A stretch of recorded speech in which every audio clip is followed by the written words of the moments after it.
What's good, everybody? It's your boy Mac Mall back with another episode of Not the Shop Podcast. Man, y'all already know what it is. It's always a treat when real players meet. Make sure y'all hit the sub button, man. Today we got a special guest, my boy James Hawthorne.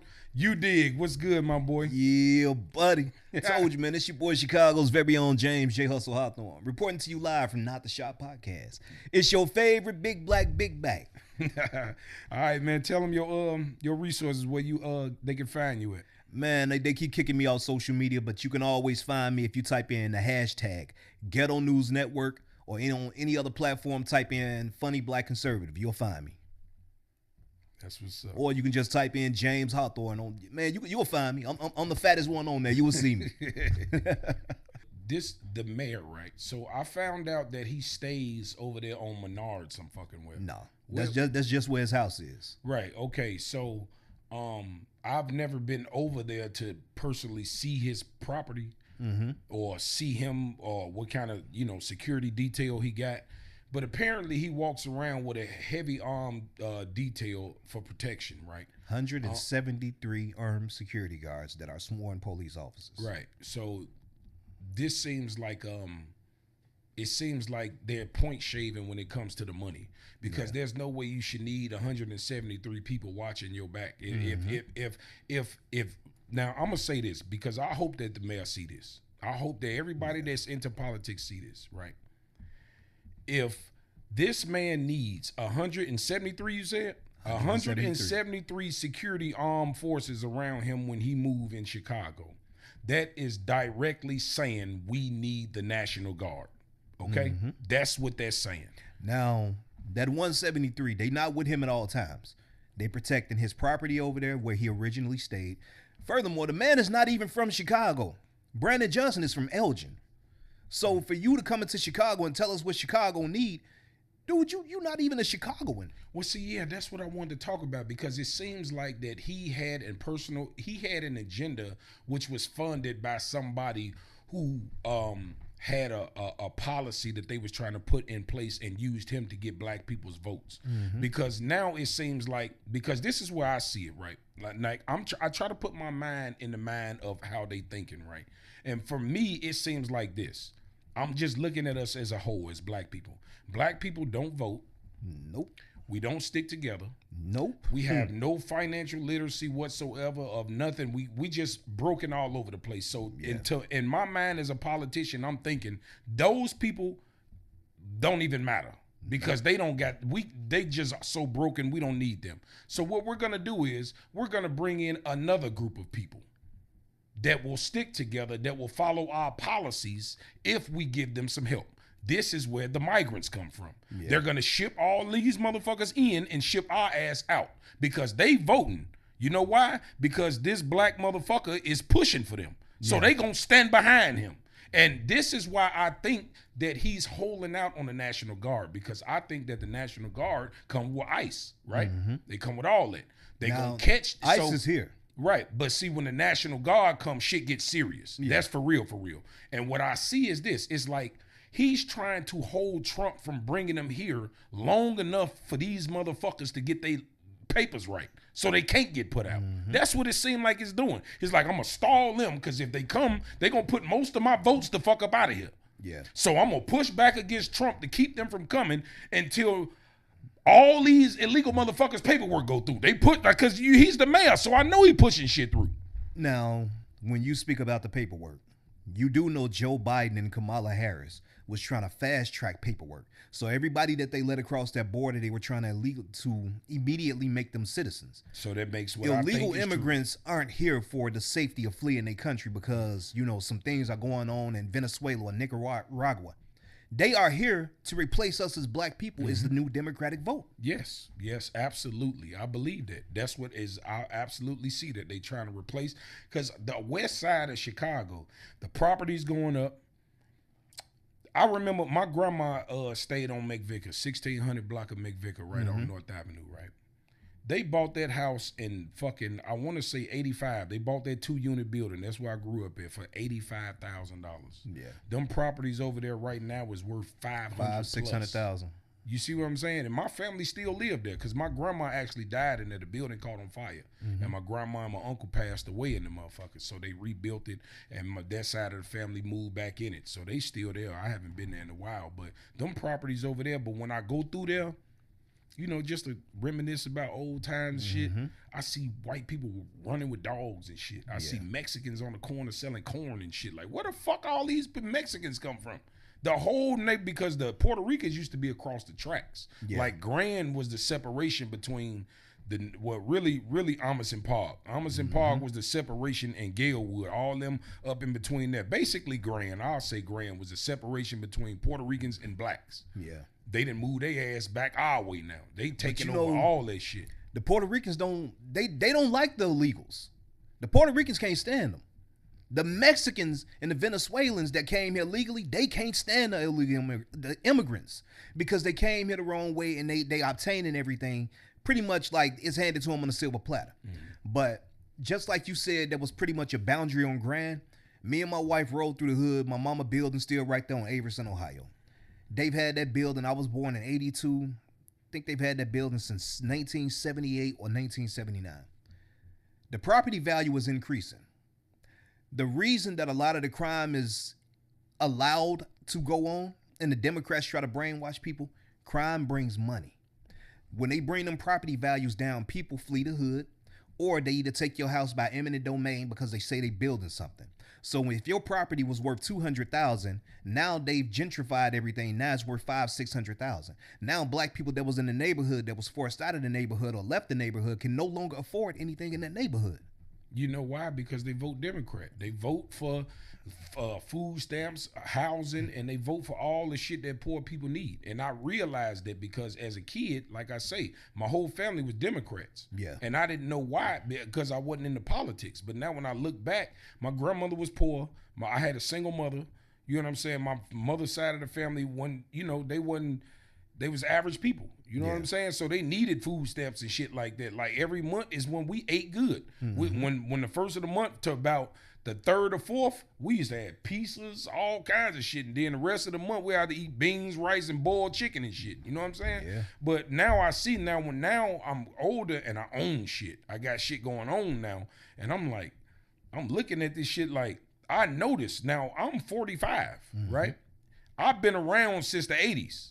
And I've noticed these errors. So you can't trick me with the bullshit no more. I see every time Republicans are in office, everybody is doing good.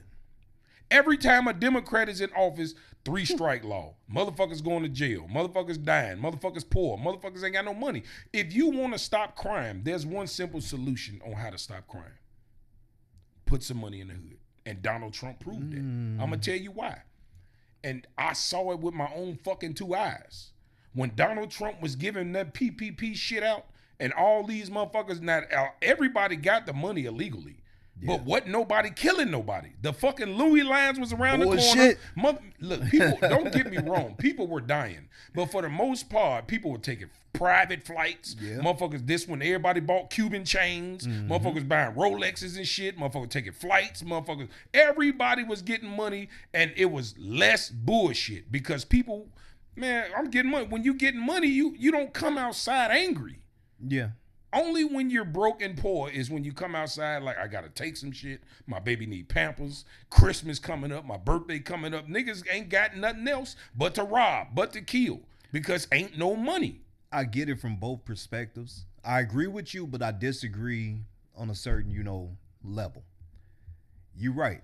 When people don't have money, we resort to things that we wouldn't normally do. But from my perspective, listening to the scanner, seeing things with my own eyes, recording crime scenes, a lot of these people that got that illegal money, and I ain't knocking everybody. The only thing I hate about them that got that PPP, all they bought was them big ass Steve Harvey teeth, BBLs, and all type of unnecessary shit. My wife's brother got the shit. This nigga got $500,000. Where the fuck he living at? On somebody's couch. See what I'm saying? So a lot of people didn't do what they should have done with it. They didn't start a business. They didn't get an apartment. They didn't buy a car. They didn't do anything. They blew the money. But you had a majority that you talking about that actually needed that help, and they did something with it. Now, it may not have been what we thought they should do with it, but they did certain things that benefited them and their families with it. So I will agree with that. As far as the killing, these young niggas, when they got that money, instead of them going to buy cars, they was carjacking people. That's when they started stealing all the Hellcats, all the Trackhawks. So these motherfuckers got the money. They started recording themselves, putting it on social media. Like, how fucking dumb can you be? You record yourself doing the crime and then you want to holler about people snitching. Nigga, you the snitch. You put this shit on there. You showing people what you doing. When I was growing up. And they was buying a lot of guns, too. Yeah. All them guns was coming from down south and shit. Yeah. But regardless. And you know what? It's so crazy because, you know, we all from the streets. We all got ties to the streets. During the pandemic, when the motherfuckers was getting them PPP loans, do you know guns on the street price was doubling? Yeah. Nigga, shit triple. Nigga, they was selling 40s and 50s for fucking $1,300. Mm-hmm. You feel me? $1,300 for a 40 is insane. Nah, that's what I pay for some normal shit. But I'm just saying, on the street, you could get a 40, bro, $600. Yeah, the streets used to be goddamn at $40, $50. Shit, you could get one brand new for $650. You feel me? When that pandemic came up, it was $1,300. You want some big shit? $2,000. Like, they was taxing it because they knew everybody had some money. Yeah. And these shorties was buying that shit. But I want to move to this, right? So, okay, we both agree that we need the National Guard in Chicago. Yeah. Right. I want to know what's your take on that and why do you feel like that? I feel like we need a National Guard for the simple fact they won't be able to deter everything. Like, a lot of people get mad at the police. Everybody I know, black people I know, they scream fuck 12, fuck the police all day, every day. But as soon as something happened, who the fuck they calling? The police. But what I've known, and I still got the audio recorded, my right hand to God, Lori Lightfoot got on air on that scanner during the pandemic when we had the whole George Floyd shit, telling them police to stand down, don't arrest nobody. And the dude was like, but squad, we got a guy, he has a gun, he just shot somebody. Stand down, let him go. How the fuck you gonna tell the police to let a nigga go that just shot somebody? So that's what really, really, really pissed me off about the Democrats, and it started pushing me further right. So I really feel as though we need the National Guard to patrol the streets. They need to go up and down every block, not just come downtown and protect the shit just down there. They need to go up and down every block, do rolling roadblocks and everything. Catch these little niggas, because it's to the point where 97% of the things that I report on now, it's always a woman or a child getting shot or killed. It ain't no longer like back in the day. We had rules and shit. It ain't nobody a part of the game the majority of the time. It's always somebody innocent that's getting shot or killed.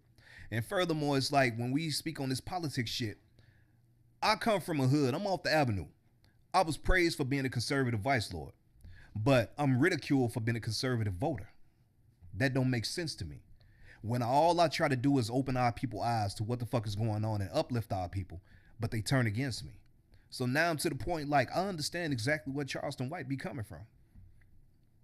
Yeah, so I feel like this, right? I feel like we need the National Guard, but then after I sit back and think about the National Guard coming here, I think about, you know, I'm a Virgo, so I overthink a lot of shit. Okay, the National Guard come, then what? There you go. So I want to know. So like I said, I wish I remember this young lady name, but she was on the news and shit, and she's from the South Side, and she a friend of mine on Facebook. I can't remember her name right off the bat. I think I know who you talking about. She's from an organization called Flip Chicago Red. Flip Chicago. I think it's P. Ray. Yeah, I can't remember her name, man. I'm so sorry because I really fuck with what she be doing. Yeah. But I wanted to sit down and ask her, and people like you know me, we all have the same views on certain things. Like we say, the National Guard is coming. If it comes, what is the ultimate plan? Like after the shit, because I feel like once they leave, the shit gonna start right back up. So I'm saying, like, if that's going to be the outcome, why even bring them here? Because to have 2-3 weeks of clarity is not enough for our city. We need a cleanse. So I'm not against the National Guard, but what I'm saying is, what's next? How can we really fix this problem? In my personal opinion, what we need besides the National Guard, like you said, eventually the Guard gonna leave. I feel like what we need is tougher agendas on crime. These little niggas go to jail, they get out on electronic monitoring for an attempted murder. Now they got a electronic monitor on this ankle. Police catch him again. They got a monitor on this ankle because they got caught again. Then they out there and kill somebody else. How the fuck you got 2 electronic monitors on both your ankles and you don't want to kill somebody, now you back in jail? They do that now? Hell yeah. Damn. We have no Double house cashless bails now. That was the worst shit they could have done. Now, I understand where they was coming from. Their heart was in the right place because a lot of innocent men and people that weren't so innocent were sitting in jail and they couldn't bond out because they didn't have the family or the assets. We're gonna talk about but it allowed a lot of these young people to run wild. They getting a slap on the fucking wrist and they back out here doing what they do. Me personally, I feel as though the National Guard is only a temporary deterrent. If we don't have tougher laws on crime, I feel like we need to bring back the electric chair. And I feel like all of the shit that's going on, we need to publicly televise this shit because these young niggas running wild. When these motherfuckers back in the day took away all of our gang leaders, like I said, when we was doing a little gang shit, we had rules. We had structure. We had a Bible. We had literature. We had all that shit. These young niggas don't know none of that. So I'm a vice lord. Well, I just call myself an RVL now. I'm retired. I ain't into that shit, but I never forget where the fuck I come from. These young niggas nowadays, it ain't no more real gangs. They got cliques. These niggas wearing hoodies. I saw a nigga with a hoodie on, says Cicero Murder Boys. How fucking stupid can you be, nigga? That's an indictment right there. They don't have no common sense. But if we start putting harsh consequences on these kids and they get it in their mind that, damn, if I shoot somebody, I'm getting a minimum of 20 years before parole. If I get caught with this gun and I know I ain't supposed to have it, I'm getting a minimum of 8 years. Yeah, but you see, I want to comment on that, right? Because myself, right, I do come from with the same thing, you know. Yeah. And I made some mistakes in my younger years where I wasn't able to get my CCL, right? We all have, bro. So, in my position, and this is what I want to talk about because this is something that's very, very serious to me. Yeah. Where is the space for people like me that just want to live their life? Because I'm doing better than the average person. Mm-hmm. I got a name for myself. And if I move around, I'm a target. Yeah. Right? I can't get a CCL because of the things on my record. If anybody watching this, if anybody can help me expunge, I don't know how they do it, but if you can help me, send, email me, inbox me or whatever. I'm gonna help you. I want to do that. Because that's how I got my shit back. Right. I'm legal now. So the space for this, like me, I move around. I'm not no troublemaker. Yeah. But I'm scared for my life. I've been shot 3 different times, right? Yeah. Been robbed about 5 times. You know what I'm saying? And it's not that I'm scared of these niggas. I'm scared to jag my. What you gonna do? I'm scared of losing what I didn't work hard for. Yeah. I have kids that need me. I'm an active father. I own properties and shit. I got shit going on. You know what I'm saying? And I still want to be able to live a normal life in Chicago. Yeah. I can't unless I have a gun on me, right? So you should be able to have a gun on you. Right, but this is what I'm saying. Right now, I'm on papers right now. I've been caught 5 times with a gun, just want to protect my life because I can't depend on the police. Yeah. My kids don't want to hear, oh, your father was a stand-up man. They need me. I'm not finna donate my life to these dumbass niggas in the street because the police say it's bad to have a gun. Well, do your fucking job and I won't need one. But I can't depend on you, so now I gotta ride around illegally and fucking jeopardize my fucking safety and my future because the police ain't doing shit. They have been told to stand down. But even if they were doing their jobs, the police don't protect us. And that's what I keep trying to tell niggas. I'm a huge supporter of law enforcement. I used to hate every fucking police officer because of certain things I went through as a shorty. Now I see things from a different perspective. But I'm going to tell y'all like this. I'm not a lawyer. This is not legal advice. This is my personal opinion. I don't give a fuck who you are. Keep your shit on you and protect yourself.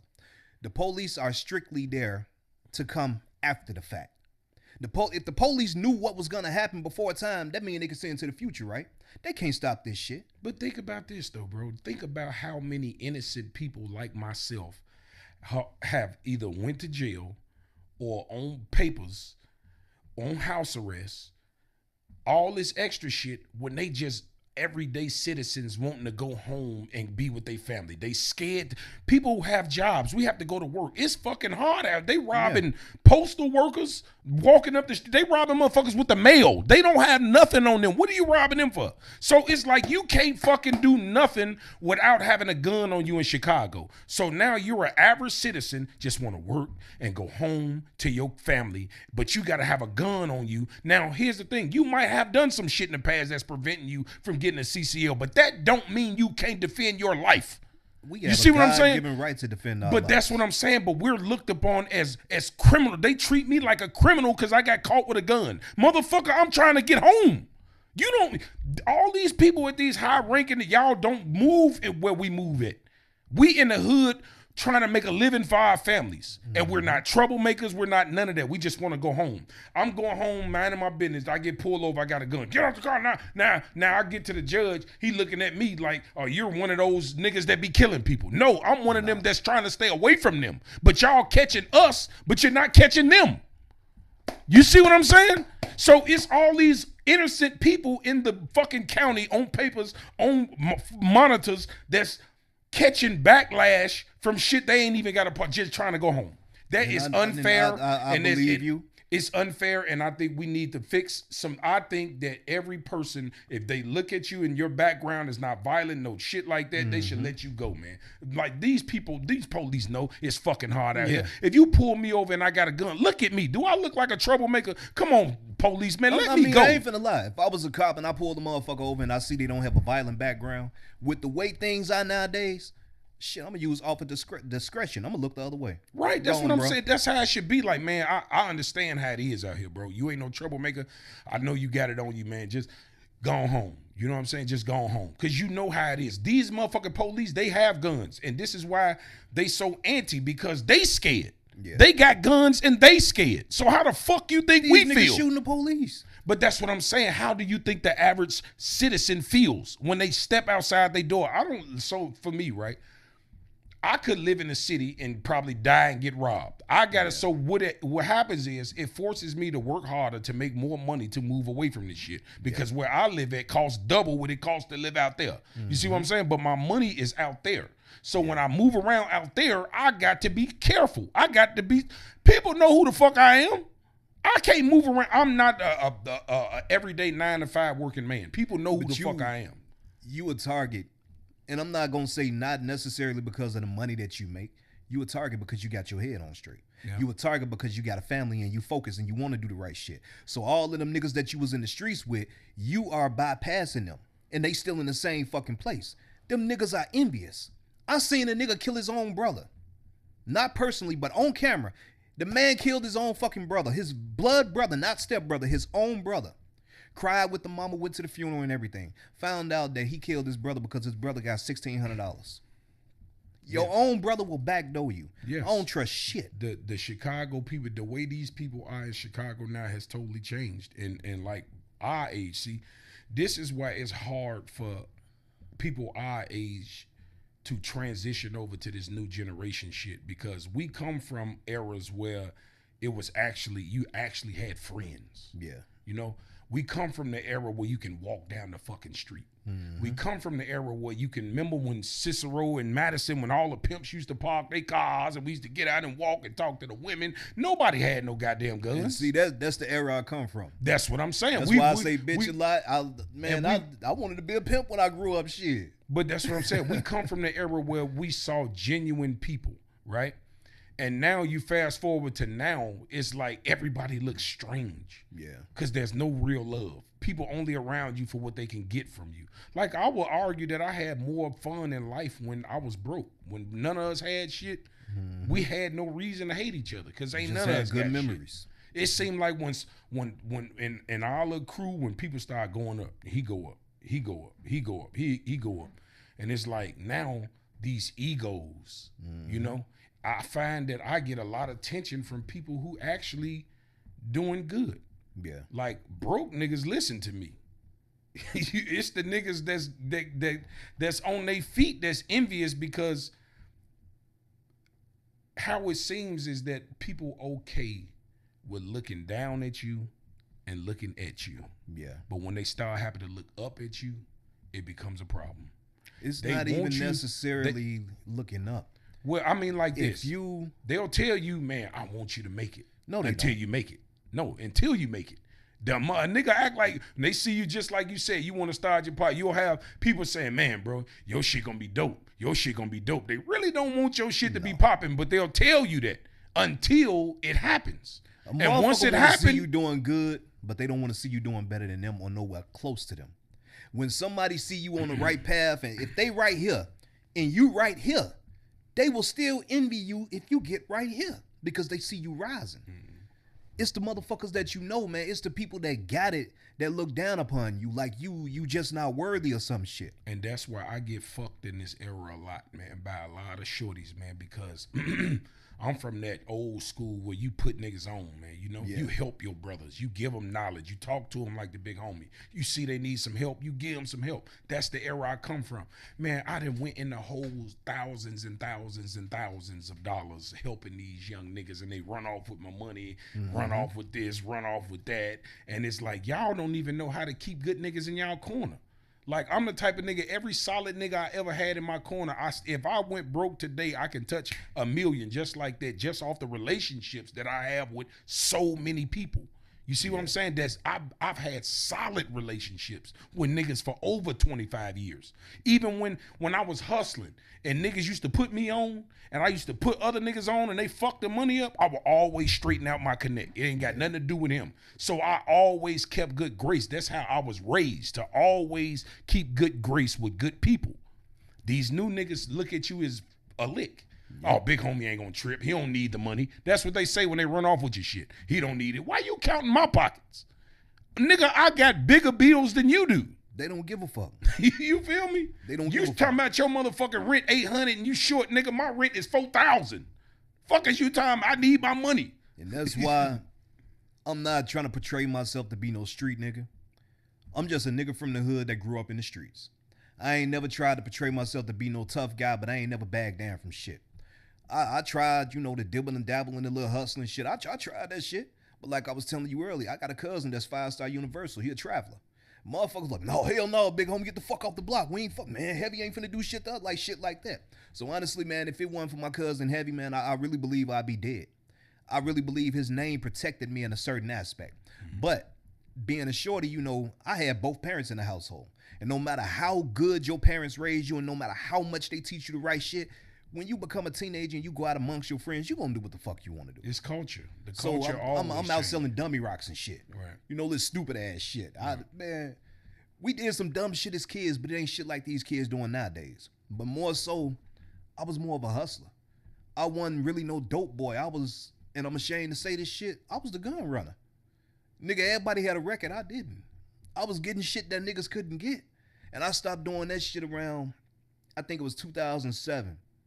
I moved to Montgomery, Alabama, and my nigga Leon off the 600. You'd heard of Pat Sand, the weed spot, right? Yeah, Everybody I used heard to of go Pat there. Sand. So yeah, the window in the alley. Yeah, So when my Mike got killed, because I only used to fuck with Mike. We grew up together. We was close. Somebody wanted some shit. They had to go through him to get to me. When he got killed, man, I just stopped all that shit. I'm like, the streets so fucked up. Niggas will backdoor you. Mm-hmm. Yeah, man. It's the streets. But like I said, like, what do you like to get back on topic of the violence, right? After we do all this, what do you ultimately think will change the neighborhood? Because for me personally, I think this, right? I think that all these people that's giving Trump backlash from the National Guard, if something happened to somebody, you know, shut the fuck up, then. Yeah. Don't whine when motherfuckers start dying. People don't give a fuck until it's they people. But that's what I feel like this. I feel like the government wants us black people in Chicago to kill each other and the rest go to jail. I think they want us to sift each other out as rats. The government won't control. The government want black people to be dependent upon them. And that's why I'm a conservative. A lot of people that's Democrats, the government pushed this shit. They depended on the Section 8. They depended on the housing. A lot of that shit was supposed to be a stepping stone to get you into a better position. It wasn't meant for you to stay on that shit for life. Niggas don't want to do better. So you just want to goddamn it get Section 8 or low income and live off food stamps and shit and sell pussy? Like, get the fuck out of here, man. But what I want to say is this. There are way more white people on public housing than black people, right? But that's only by default because we are a minority in the United States. That's that shit was never designed for us at first. We only make up 13% of the population in the United States. So by default, white people get more Section 8 in public housing and all that because there's more of them. Yeah. You know? But I think in our little small community, out of 100% of our small community, it might be a 70, 65% rate on public housing and Lincoln. Like, you know what I'm saying? So that's a lot in a small percentage of people. And that's what people don't understand. And I know, me being a black conservative, niggas might be surprised that I said that shit. Like, well, white people on it too. You fucking right they is. It was designed for them. It wasn't designed for black people. Right. They didn't start pushing that shit on black people until the late 60s, early 70s. When they came up with the Democratic Party. Yeah. I know the Democratic Party always been around. The Democratic Party was the party of the KKK. Well, yeah, I mean, when they started trying to introduce when they tried to get into our culture and get the black vote. Get the father out the household, keep the woman dependent. Have you ever read the Willie Lynch letter? Yeah, several times. If nobody has ever read the Willie Lynch letter, you can even go on YouTube and listen to it. Willie Lynch, everything he said in that letter is happening. Yeah, President Lyndon B. Johnson said, I had these niggas voting Democrat for 200 plus years. Everything these people said, especially Willie Lynch, that shit is happening right before our eyes. We hate our own people. And I be fucking up my thoughts sometimes. I had 2 brain surgeries, don't get me wrong. The dude that got killed, Charlie Kirk. A lot of black people think he's racist now because they'll take an hour and a half speech, splice it up, and put it into 7 to 15 seconds on TikTok and make it seem as though he hate black people or said some shit that he didn't say. And I say that to say this when it comes to the Democrat Party and being dependent on the government.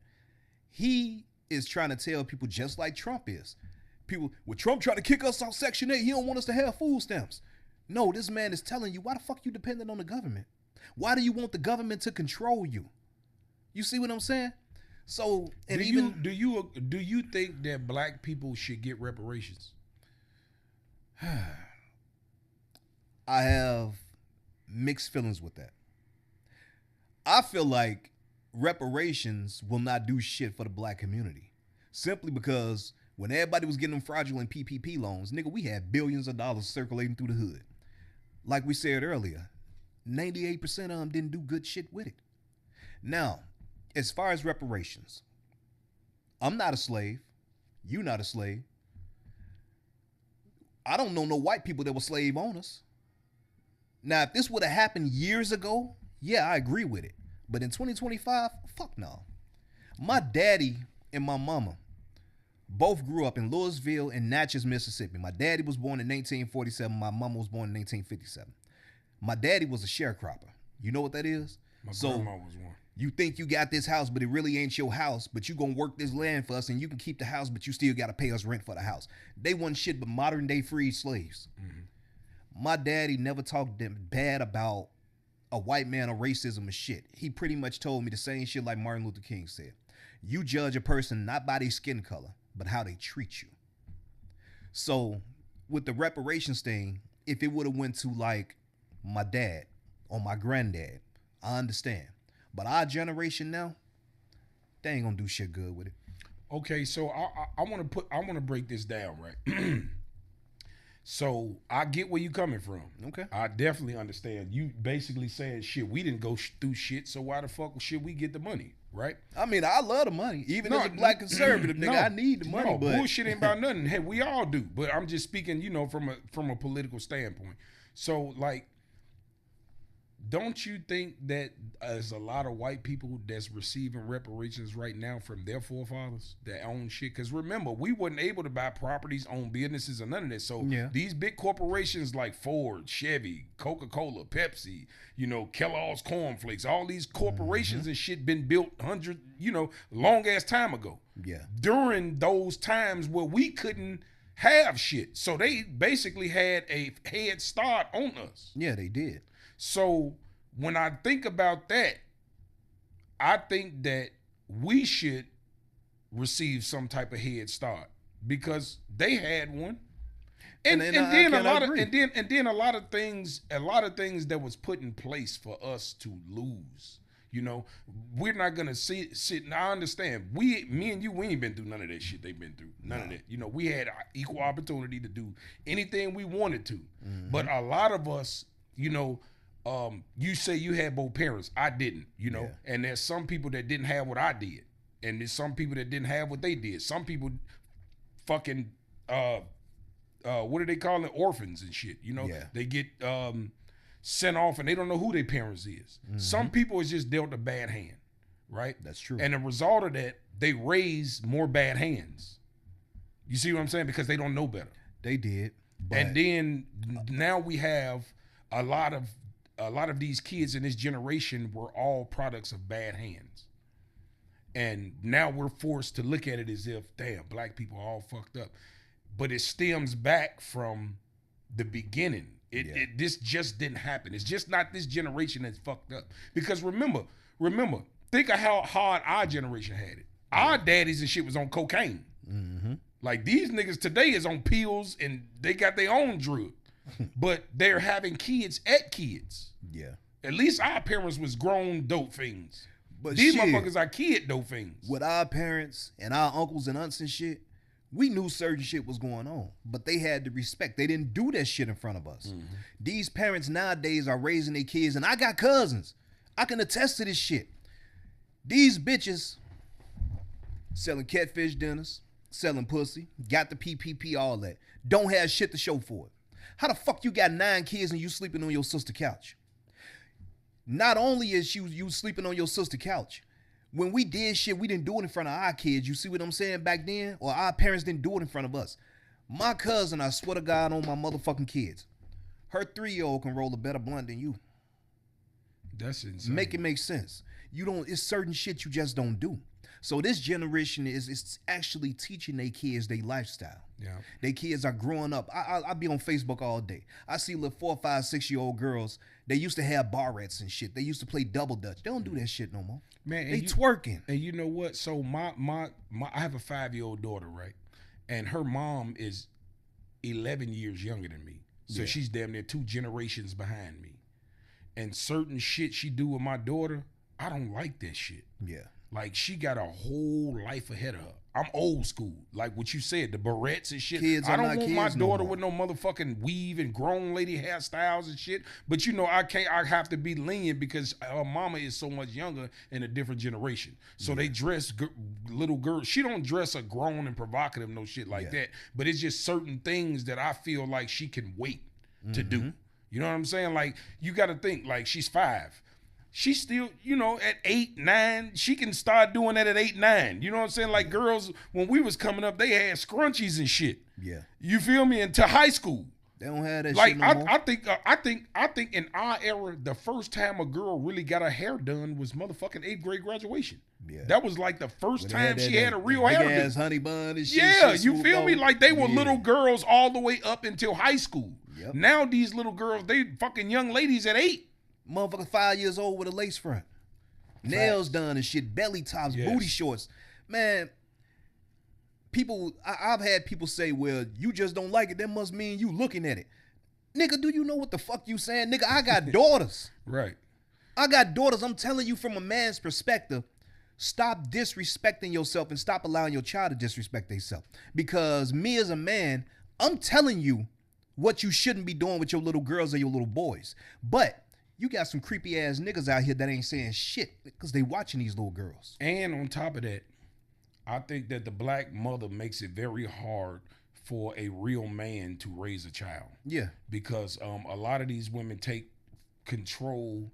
And when you try to add structure and boundaries to the kids, they make it seem like you overreacting, you controlling. It's not that. It's just naturally niggas my age, we're not built like these new niggas. No. So when we walk around, we actually love women. We're not these niggas out here that's have women issues and hate women for. If she don't do what you like, just leave her the fuck alone. Yeah. You know, we the type, okay, I get where you come, I'm gonna move this way. But you gotta understand, men that was raised like the men that these women claim they want, I want a real man. They don't want no alpha man. They don't understand that these type of men come with a certain standard in life. So you can't do this new shit and ask for a traditional man. Yeah. Cause we two different people. You see what I'm saying? There's certain shit I don't like. Like, for instance, I don't care what my woman wear when she with me. Yeah. You going out with your friends, you not putting no whole shit on. No, if you got if you think I'm insecure for that, baby girl, that's you not finna be insecure, single. that's common sense. You finna be single. It's not common sense to these new motherfuckers. What they call it is controlling. What I see it is this, baby. I'm a man, and I'm the protector of my family.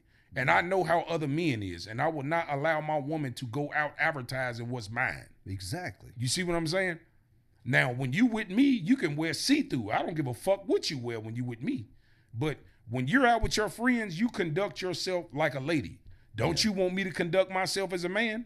I want that same respect. If you pop up in the club and you see me popping my dick on the bitch, how you gonna feel? You know what? I look at that two different ways. We are men. We do have a certain structure that we want to maintain.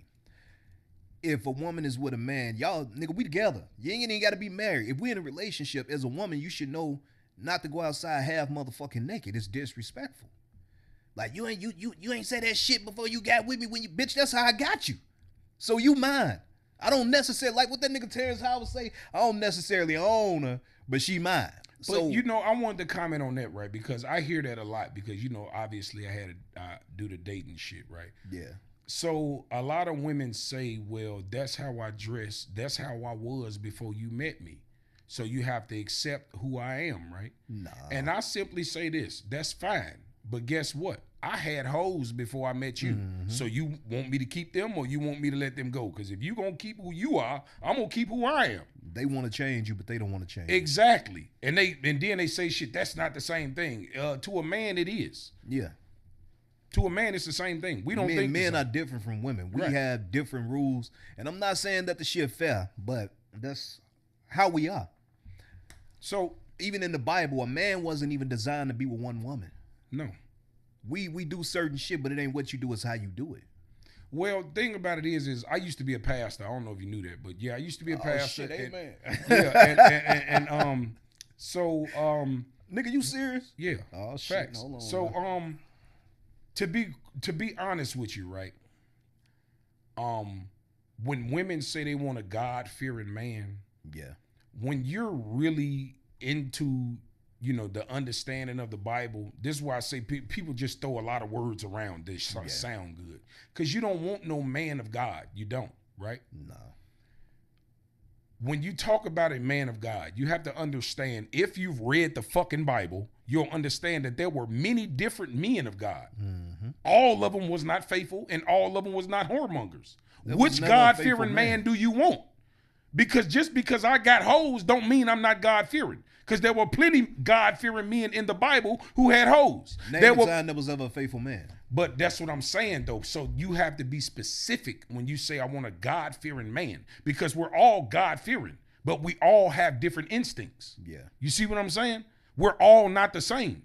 Yes, we have core values as men because by nature you're a man. You can't turn away from your nature. So by nature we're all the same. But the way we raised, our characteristics change us into different people.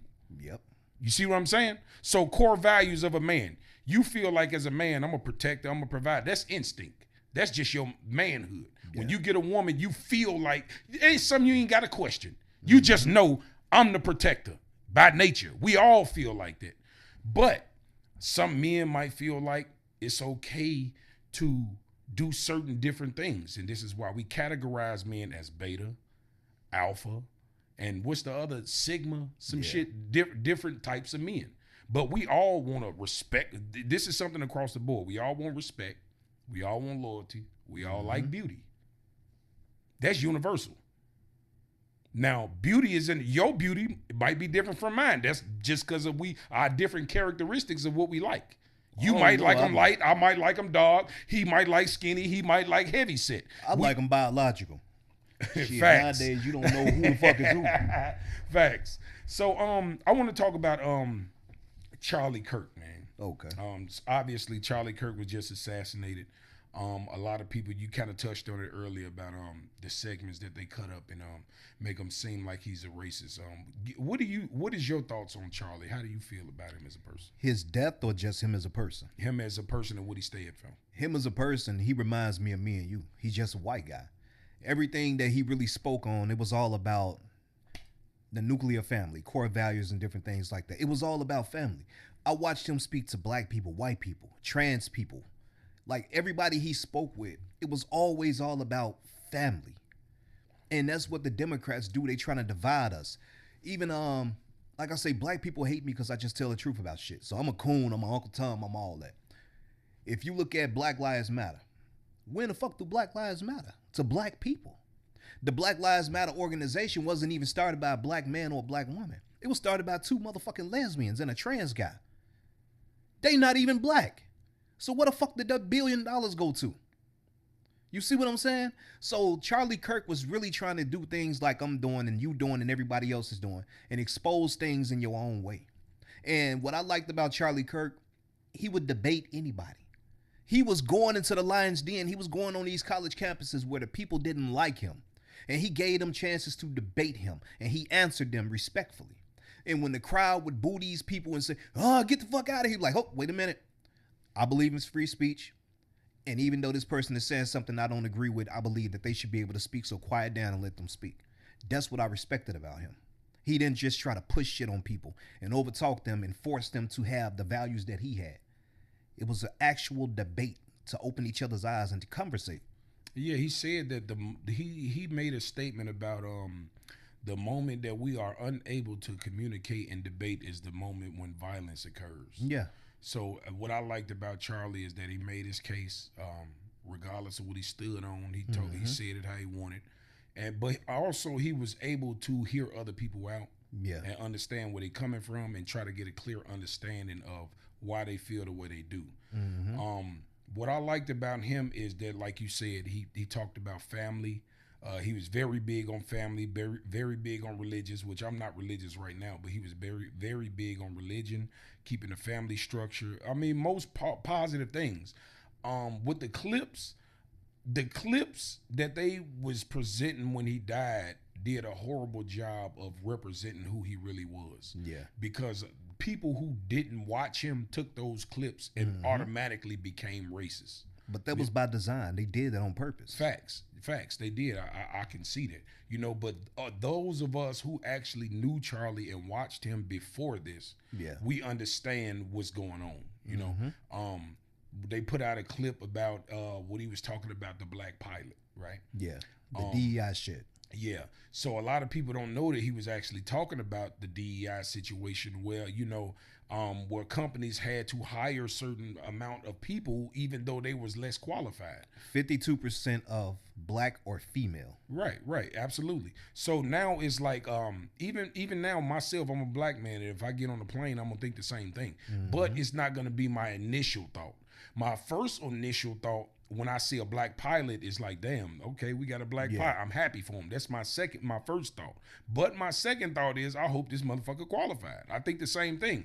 So, you know, I think that black people just pick and choose when they want to hate and when they want to argue with some shit, you know? Black people only understand some shit if it come from the majority of black people.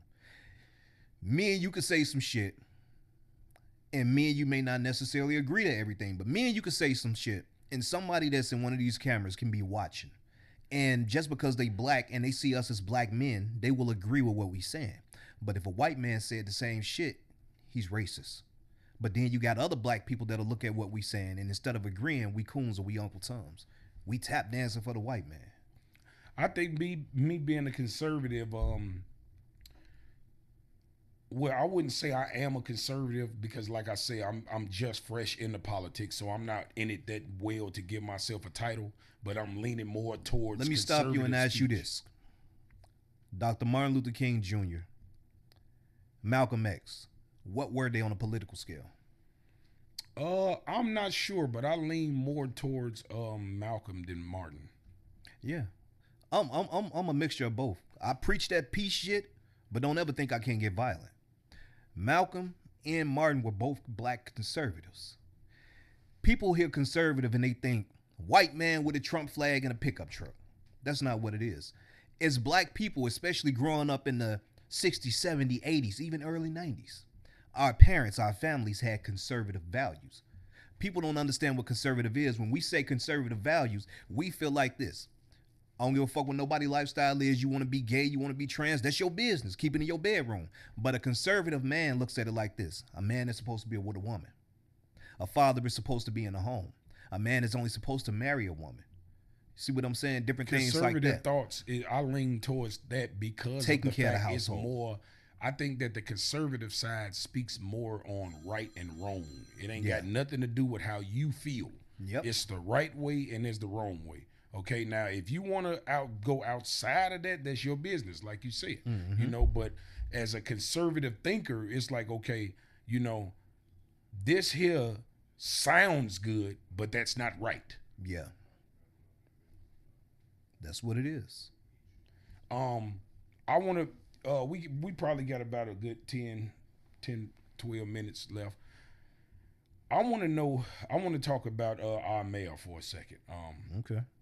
What do you think that he needs to do besides get the fuck out of office? Damn, that's what I was finna say. Get the fuck out of office. No, because No, but, so if you had a chance to sit down with him one-on-one, what would you tell him? I would actually sit down with him one-on-one. I can't stand the man, but it's for obvious reasons, and I know he can't stand me. But I would actually have a conversation with him. What I think he needs to do is stop trying to invest into illegal immigrants. He got elected for the people, for the city of Chicago, the constituents of Chicago. Not one time did he do anything for the people of Chicago. That being black, white, Hispanic, or Asian. You bypass your actual citizens to help and hurdle illegals. So therefore, he's worthless.